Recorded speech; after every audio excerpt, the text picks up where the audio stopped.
inhlupheko nenyembezi zisusile uNkulunkulu, saze saguqukela kwamanye ama-altari, sasuka kwi-altar kaNkulunkulu kungenxa yezimo umuntu akadlula kuzo, ngoba sembheka uNkulunkulu ewuNkulunkulu owenza izinto ezinhle kuphela.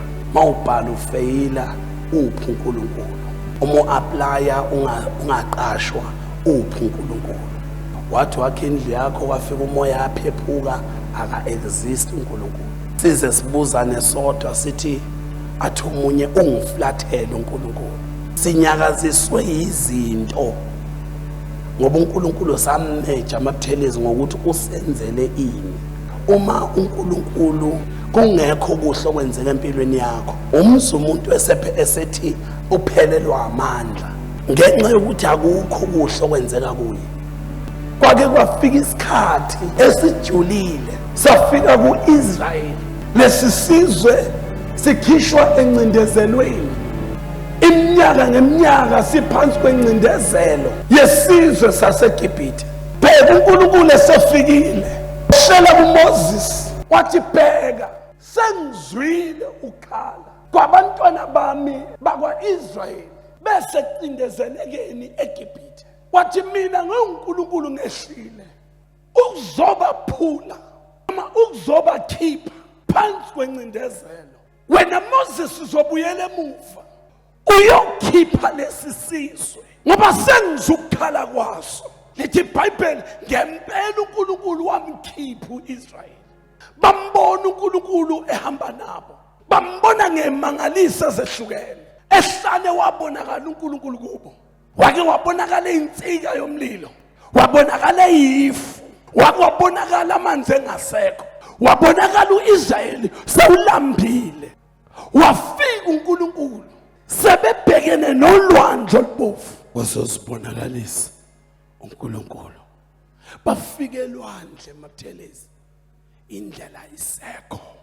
Baqala babalisa ngoba bamazi uNkulunkulu ngoba kukhona izinto ezinhle akazenzayo engenzi akasiye noNkulunkulu. Wakala sebebalisa bethi uMoses, ubusikhiphelana eGibhithe, usikhipheleni eGibhithe ukuba sizofa sifele ehlane na.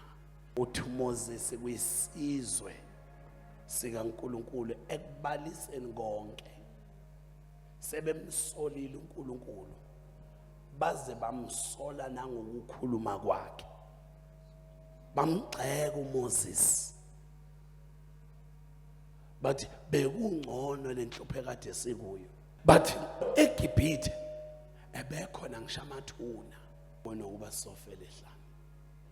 Bakusho konke isizathu simaze uNkulunkulu ngoba kukhona izinto akasenzela zona. Uma uNkulunkulu engasenzi noma kungenzeki ngendlela esifuna ngayo, asimbonanga uNkulunkulu. Abantu basebebalise kakhulu, ukubalisa kwabo babalisa ngenxa yezimo. Alenkathi uNkulunkulu ebesa provide kubo, usavela izagwaca bedla, ebe uNkulunkulu uJehova usebawude.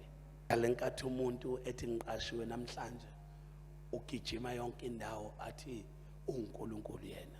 The moment eba fired ethi ngenzeni, the moment evuka izimo athi ngenzeni mina, uphi uNkulunkulu makunje. Nimaze uNkulunkulu ebani phezempilo zenu. Uthi uMoses kwisizwe sikaNkulunkulu, ningesabe, qinani, bese niyakubona ukusindisa kweNkosi.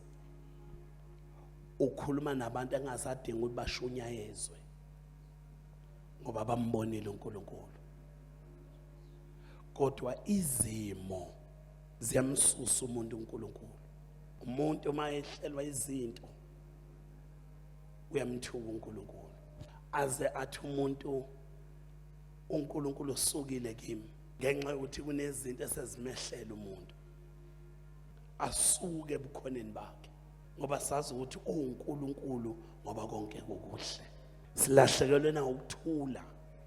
Namhlanje sidla amaphilisi every day, ngenxa yobuncane bokukholwa kwethu.